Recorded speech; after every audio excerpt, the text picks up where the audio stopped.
There are patterns that slowly infect a life. Habits, mindsets, tiny decisions, invisible at first, but devastating over time. You don't even notice when they begin. They feel normal, harmless, familiar. But over weeks, months, years, they shape who you are. They rewrite your standards. They bury your potential. To protect yourself from this, you need something rare: radical awareness. The ability to stop and ask, is this who I want to become? Before it's too late. This video isn't about hype or motivation. It's a clear, direct breakdown. Stoic philosophy and modern psychology come together to help you see what's quietly destroying your life and how to fight it. Not to inspire, to awaken. Because if you don't recognize these habits now, they will define everything that follows. Habit 1. Waiting to start, and waiting for the right moment.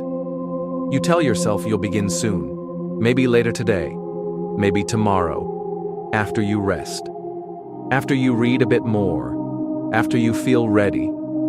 But time keeps moving, and you stay in the same place. You build up the task in your head until it becomes too heavy to lift.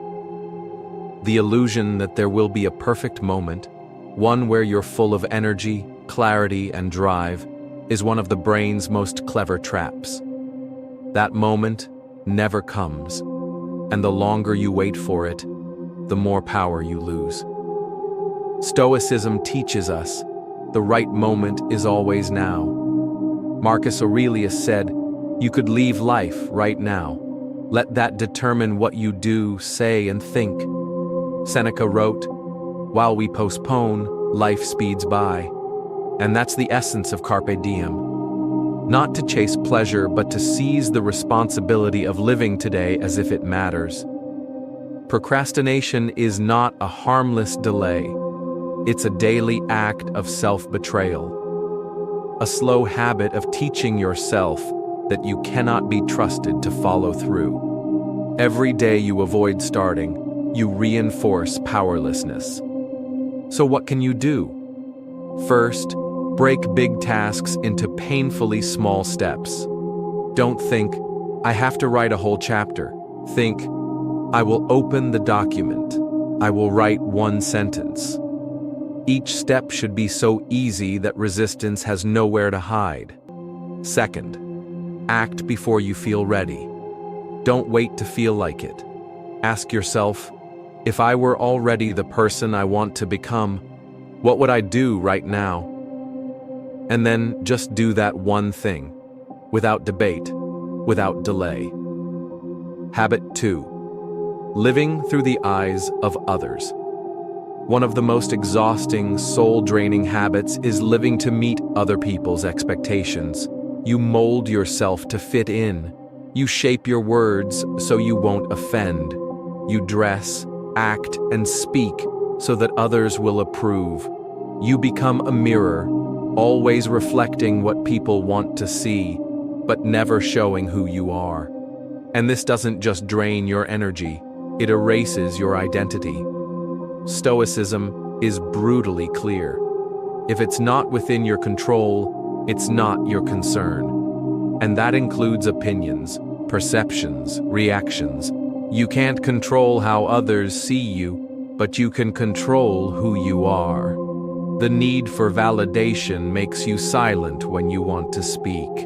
It makes you agreeable when you want to resist. It makes you small when you were meant to grow. And the irony?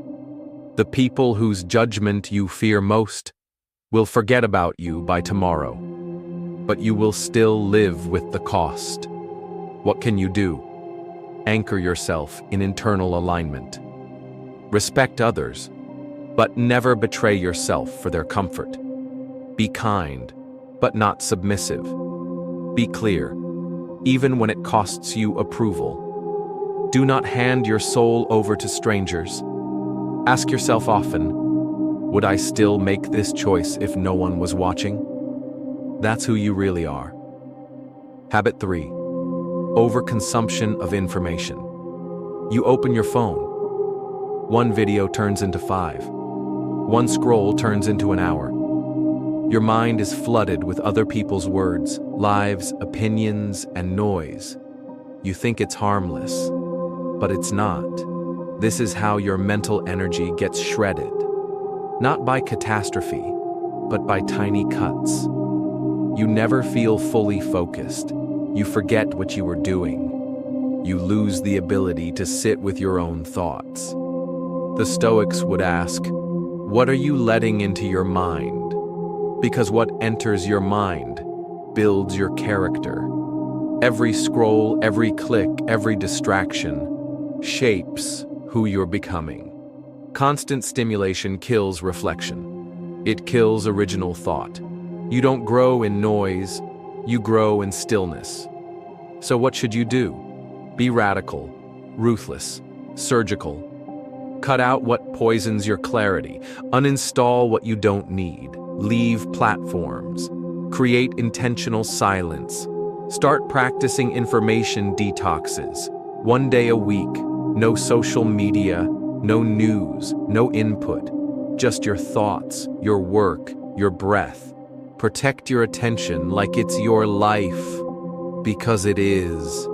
Your attention is the seed of everything you will become. Habit 4. Settling for good enough. You do things halfway. You say, well, at least I tried. You aim for 60%, just enough to check the box.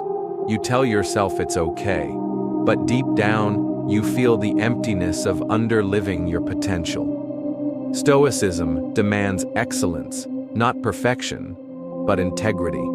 To give your full effort, to act in a way that you would admire in someone else. Laziness doesn't just steal your time, it steals your dreams, the goal you want, the person you imagine. Those things die a little every time you say, "Hey, that's enough," when you know it isn't. Life gives you a hard choice. Suffer the pain of discipline or suffer the regret of wasted potential. The first is heavy, the second is unbearable. So what can you do? Set your own standard and don't let yourself slip beneath it. If you say you're going to do something, finish it, and finish it with presence. Earn your own respect.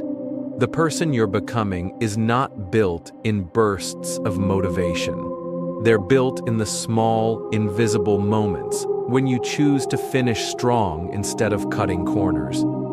Everything you've just heard, these aren't theories. They're a mirror. You saw things in yourself that are hard to admit. Habits you hide behind, thoughts you've ignored, truths that sting. But that's where real strength begins. When you finally stop looking away. Stoicism teaches, a good life isn't easy. It's one where you master yourself. You won't change overnight. But every day, you get to choose decay or growth. And even understanding all of this, that alone is already a powerful beginning. The person you want to be is already inside you, but they won't emerge by accident. You have to build them in struggle, in silence, in repetition. Do what must be done. Let what happens, happen.